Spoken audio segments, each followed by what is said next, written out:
Chegando então para conversar com o Alex Higel no ateliê Livro Feito à Mão.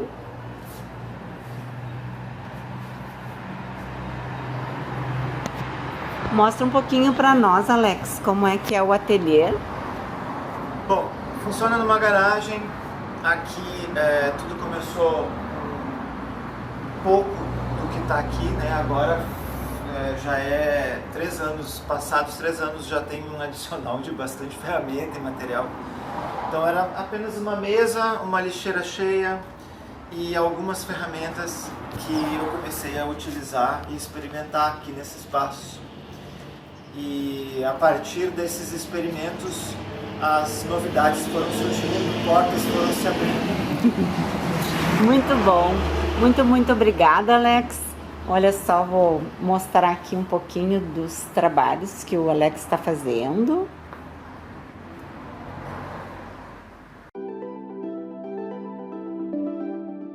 Hoje no episódio do Eu Amo Meu Trabalho veio conversar com o artista Alex Higel. Muito obrigada por me receber. Estou encantada com tudo que eu estou conhecendo aqui. E eu gostaria, Alex, que tu contasse para nós sobre o teu trabalho, sobre o Alex, as experiências, um pouco da tua trajetória, né? Então, contigo a palavra. Obrigado pela visita em primeiro lugar, obrigado pela atenção de todos os espectadores do canal. E eu sou Alex Higel, eu sou artista, então essa é a minha identidade, digamos assim, né? O meu ofício e a minha vida se entrelaçam nessas escolhas de experimentar a vida e experimentar a criatividade e desenvolver 3 coisas básicas que eu fui descobrindo ao longo da vida. A curiosidade, o experimento e a descoberta. Legal. Curiosidade, experimento e descoberta. O que é a curiosidade? Curiosidade vem desde pequeno. Quando eu era criança, eu gostava muito de andar pelas montanhas e matas e me misturar com a natureza. Eu acho que vem daí essa curiosidade, né? Por conhecer, por explorar, por exercer a liberdade, né? Nesse planeta, como um visitante desse planeta.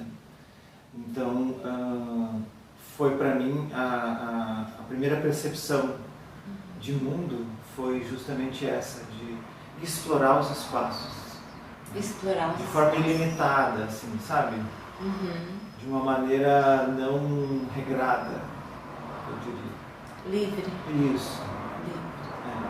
E o que é o trabalho do Alex hoje? Hoje já vem um amplo resultado de várias descobertas, né? E também a renovação dessas experiências. Não é uma coisa definitiva eu te dizer assim, eu faço isso e é essa maneira que eu vivo. Como, por exemplo, eu fabrico cadernos e é isso. Uhum. Eu fabrico cadernos, eu experimento matéria-prima, eventualmente faço uma participação em eventos como alguém que está falando sobre o trabalho, quer dizer, não é uma coisa específica que eu faço. É multifacetado, digamos assim. Faço também trabalho como ator, eventualmente, né? Tenho trabalho de escritor, então eu desenvolvo essas particularidades, essas aptidões através do processo que eu te falei há pouco, a curiosidade, o experimento e a descoberta. Isso envolve uma entrega pessoal para as coisas, né? A partir dessa base dá para conseguir fabricar produtos, exercer atividades, então está tudo envolvido nisso. Né? Por exemplo, eu falando em descoberta, eu acabei de descobrir que este caderno aqui, ele é feito com um filtro de café, né? Como que nascem as ideias, Alex?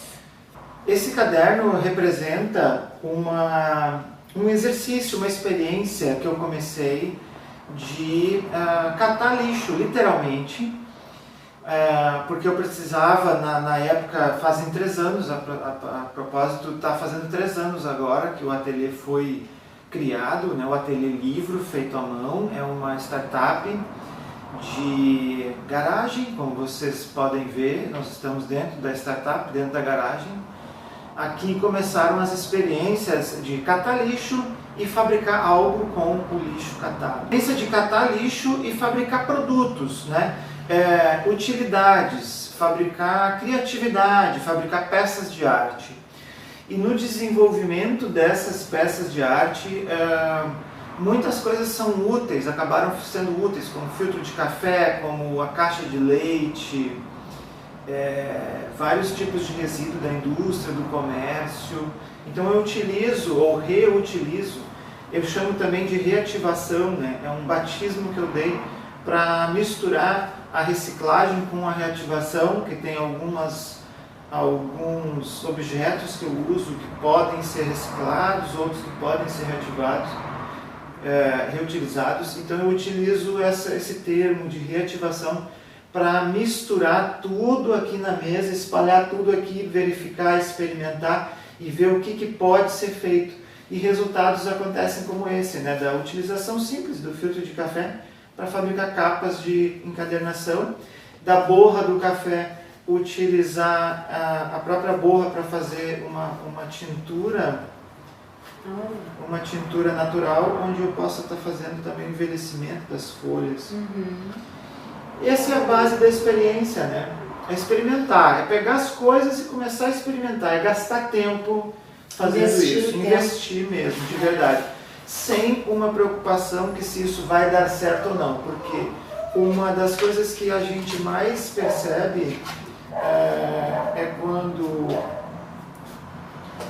já percebi isso no passado também. Eu começava um projeto e aquilo vinha com uma exigência de que tinha que funcionar. Tinha que funcionar, em determinado tempo. Querer ter controle sobre aquilo. Exatamente. Então, eu acho que todos nós passamos por essas experiências, né? Por causa de umas regras estabelecidas anteriormente, alguns dogmas, algumas metodologias e crenças fabricadas para que o sucesso se estabeleça a partir de um desenho pré-estabelecido. Você não tem como desenhar sucesso, você não tem como programar isso. Não é como uma conta de 1 mais 1 é 2. É orgânico, né? Você vai explorar isso a partir das suas descobertas. E não é uma coisa propriamente dita que alguém vai determinar que aquilo é sucesso ou fracasso. O mundo externo não é o que determina. Então tem várias maneiras de você se estabelecer a partir das suas próprias escolhas, né?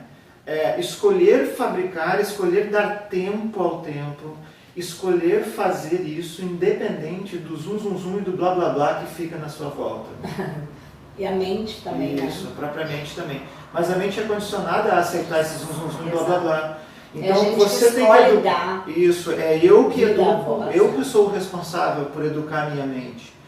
Se vai demorar 5 anos, 1 ano, 1 semana ou 10, não interessa.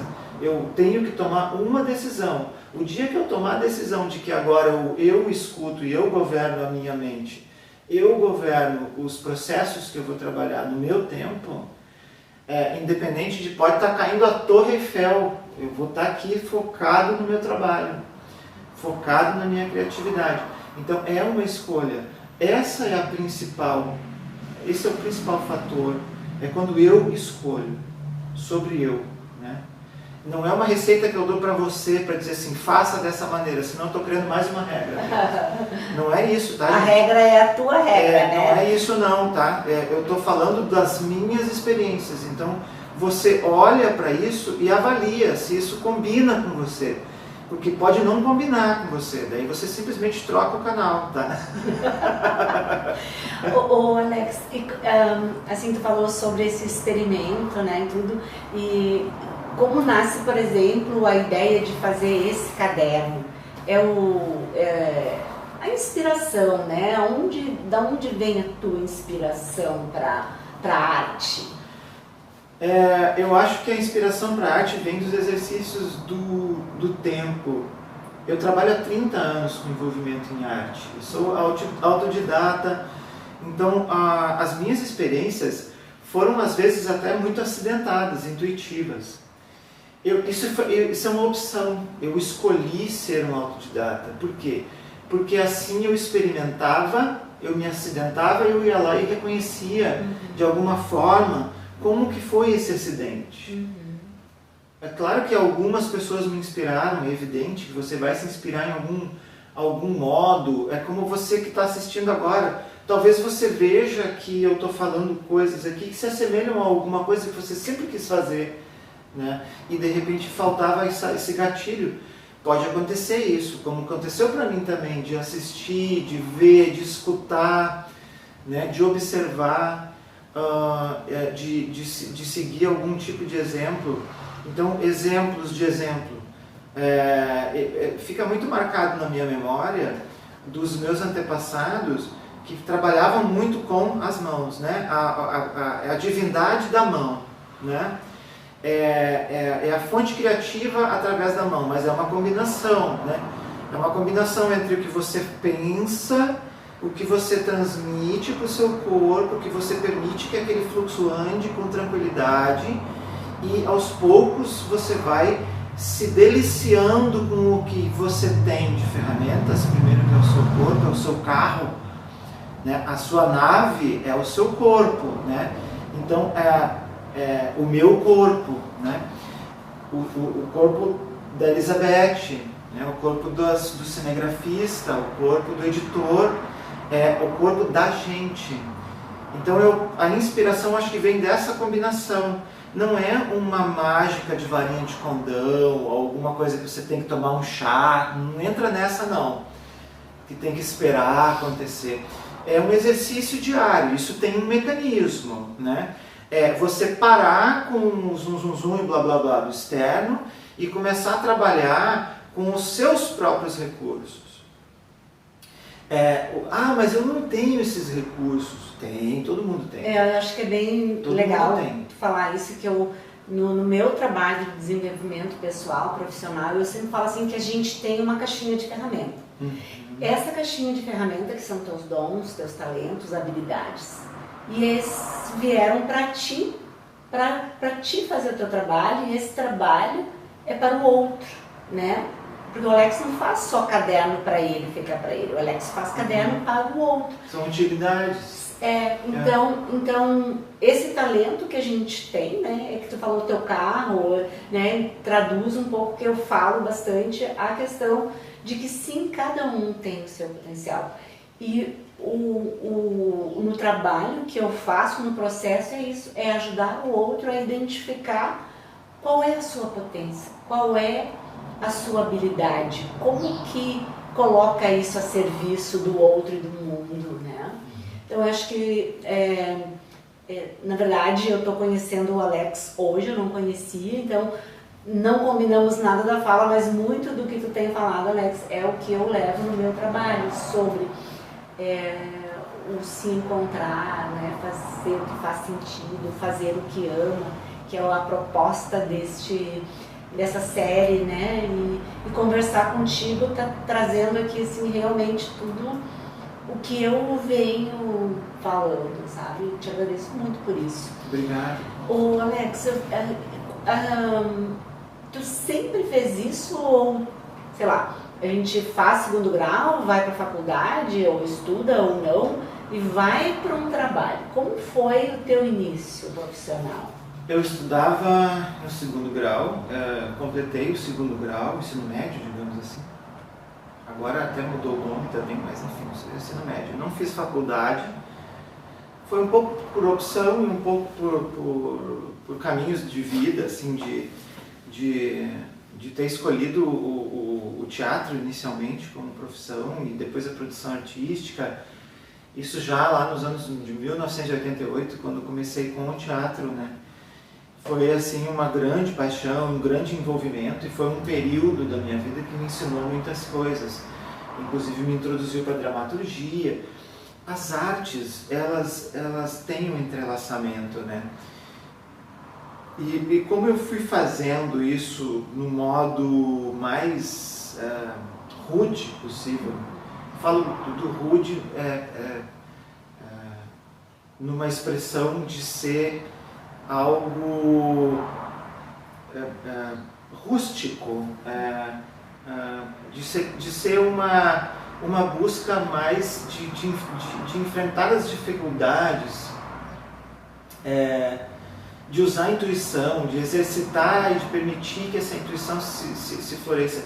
Mas claro que tem estudos de técnicas, claro que você vai procurar se aprimorar e vai se acidentar no caminho, né?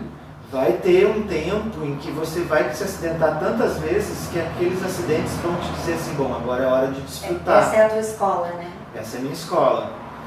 De experimentar os próprios acidentes, né? É um caminho, pode ter outros caminhos. A pessoa pode escolher assim, não, eu não quero nem ver isso perto de mim, esse tipo de atitude.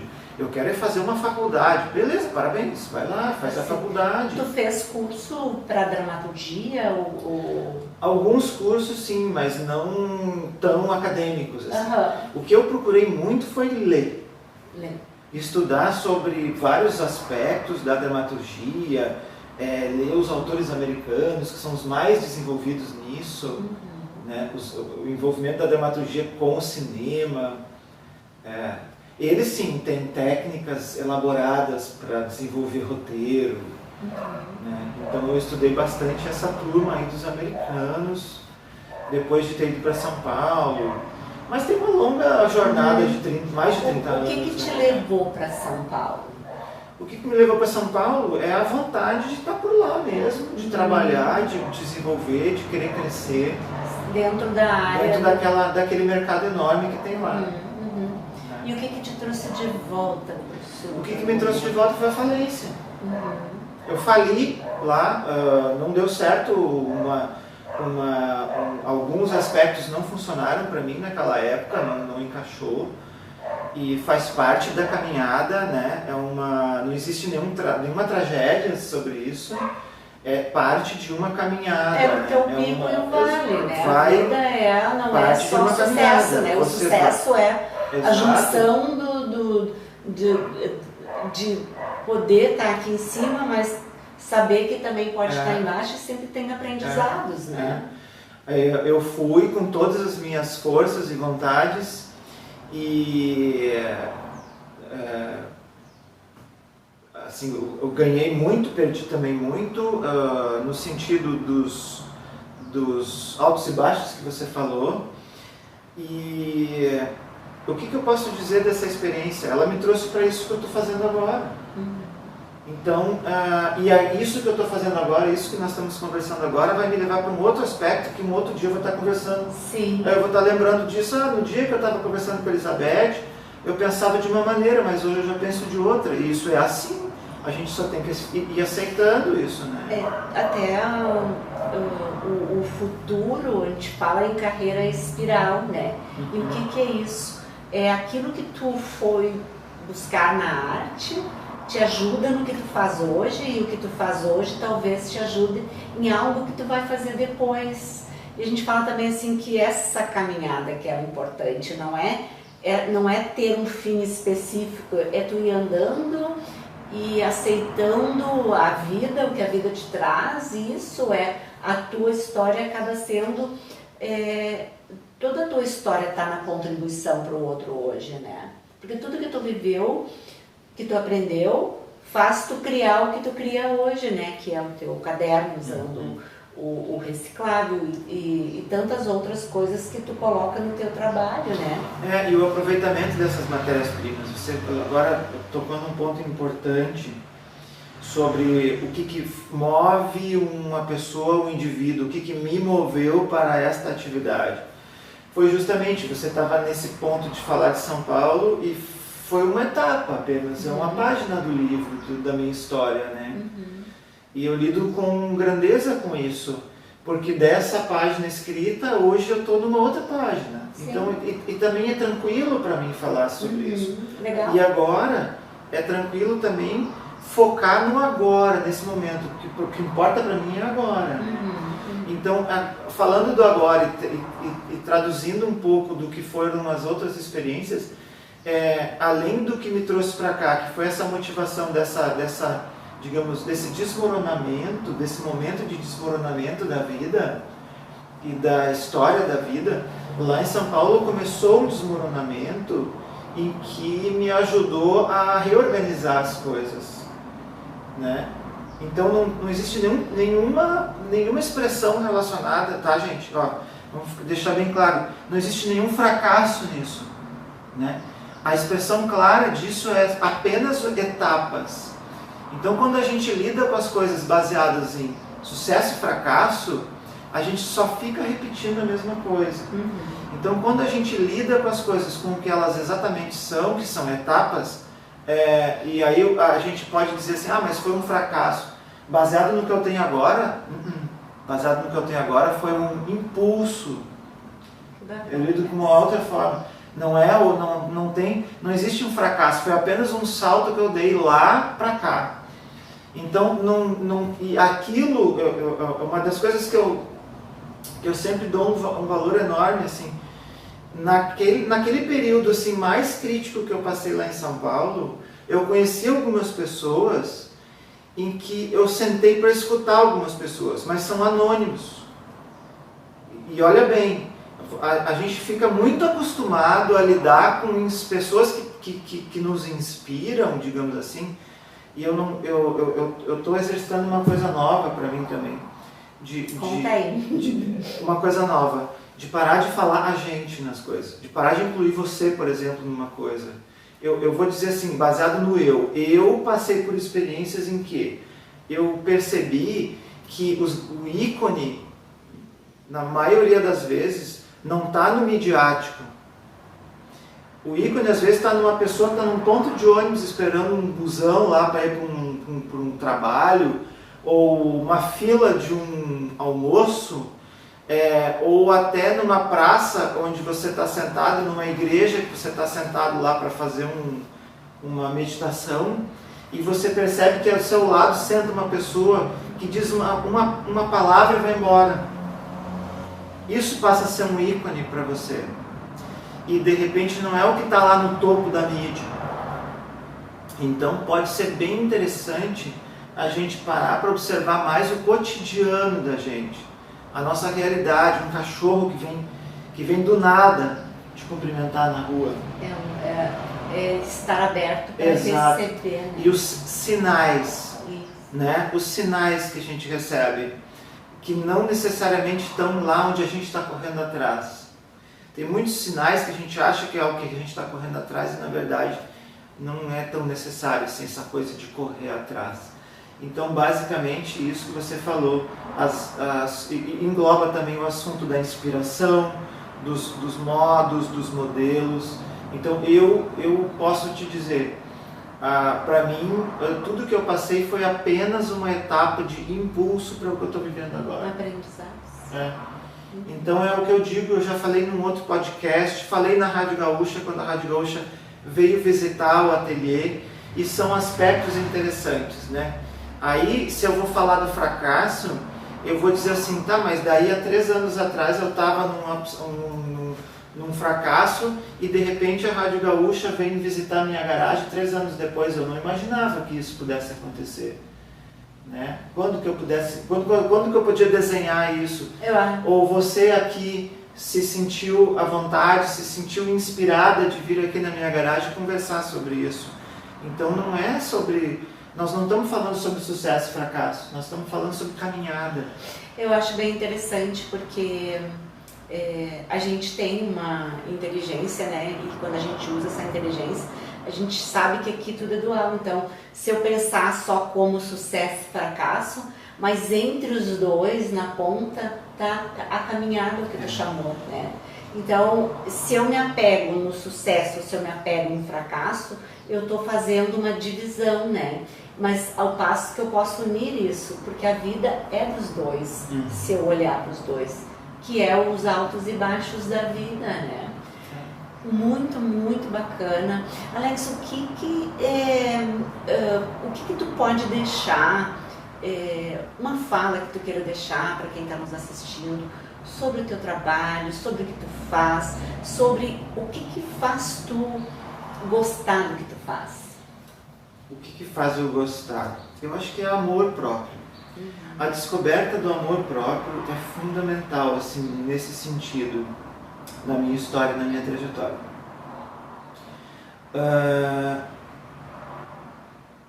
Essa descoberta não tem uma receita para isso. É um despertar, é uma coisa que acontece, baseado nas experiências. O que eu venho descobrindo ao longo de cada minuto e desse período que a gente está aqui, faz parte da descoberta do amor próprio.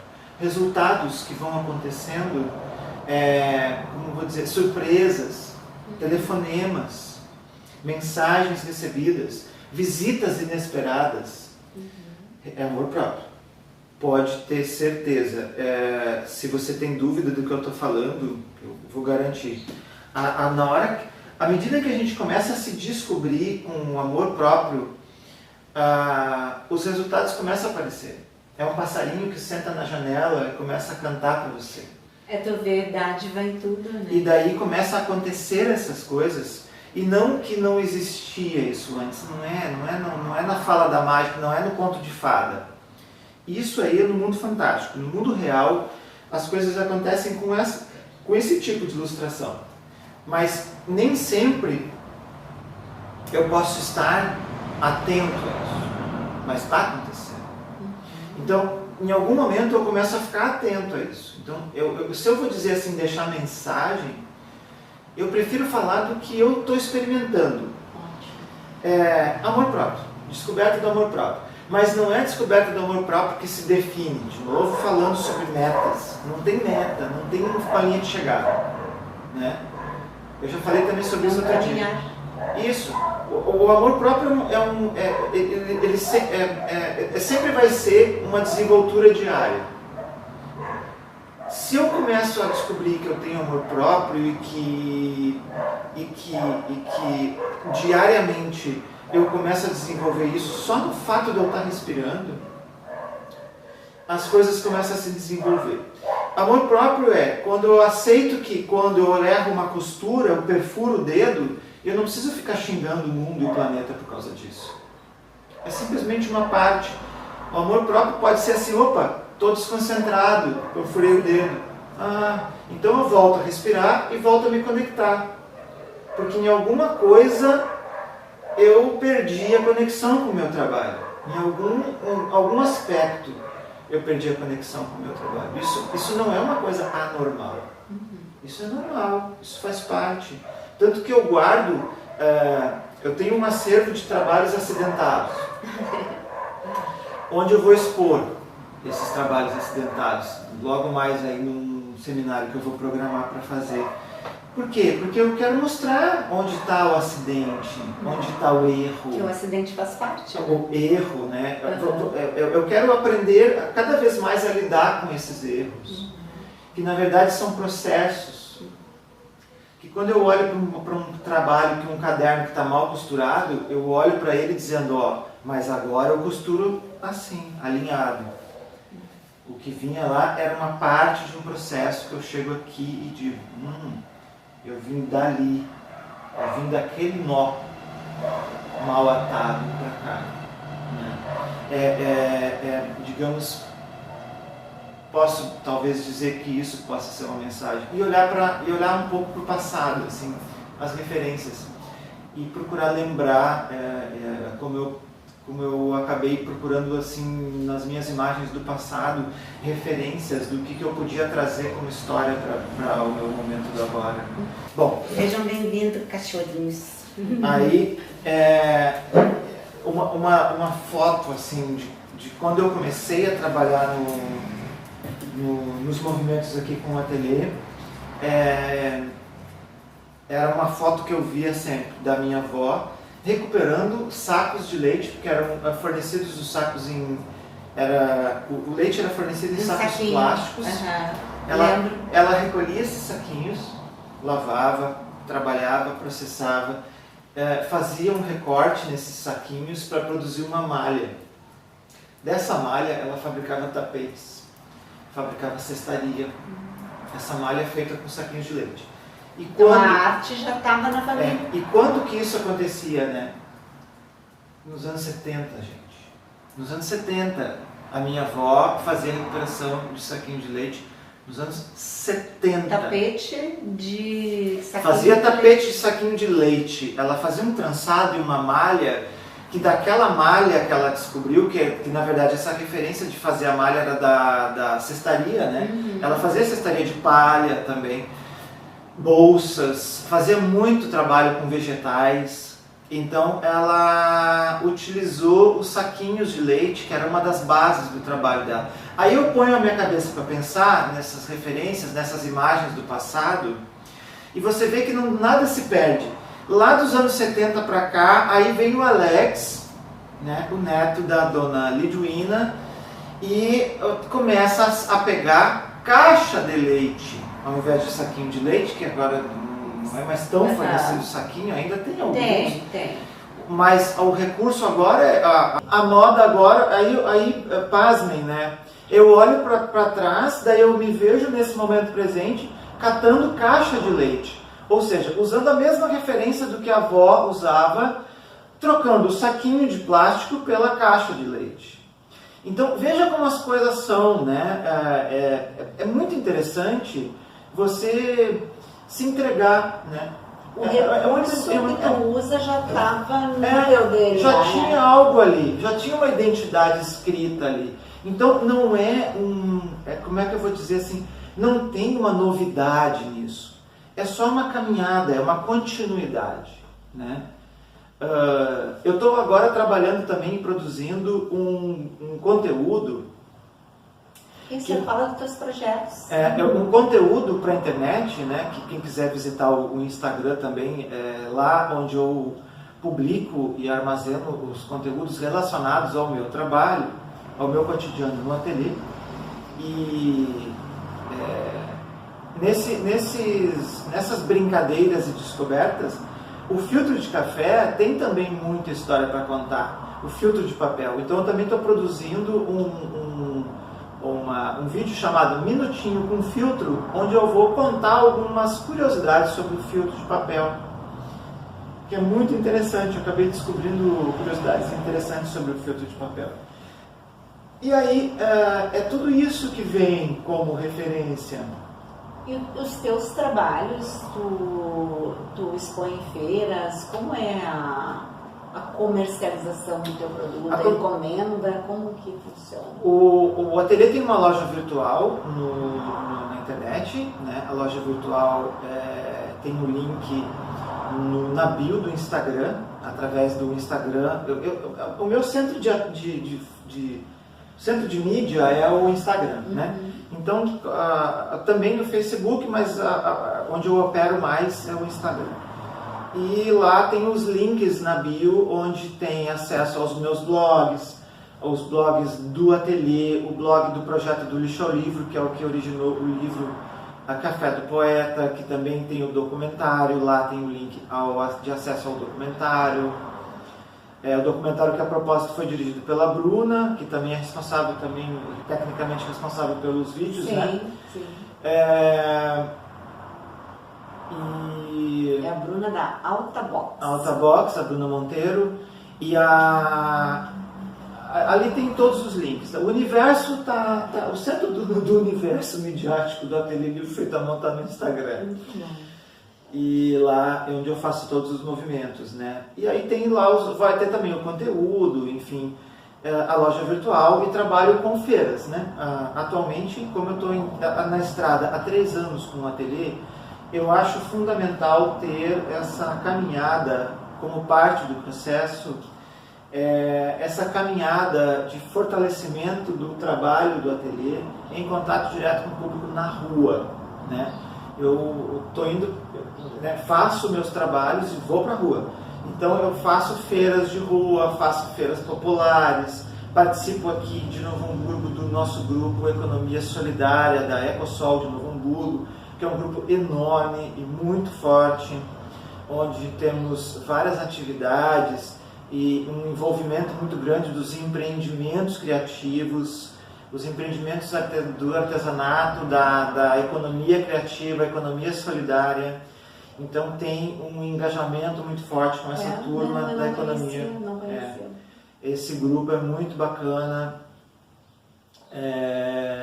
Te convido também a comparecer, talvez possa, o dia que você puder comparecer numa das nossas reuniões. A gente faz reuniões mensais e participa dos eventos aqui em Novo Hamburgo, né? Esse grupo participa da Feira do Parcão, a Feira na Praça 20, a Praça do Imigrante, feiras como da Loucura dos Sapatos. Recentemente a gente participou com o nosso grupo na parte do artesanato, no setor do artesanato. Na feira a gente expôs lá. Tu está trazendo uma coisa que eu também gosto de falar, que é tu ter uma comunidade, né? Porque o que são esses grupos?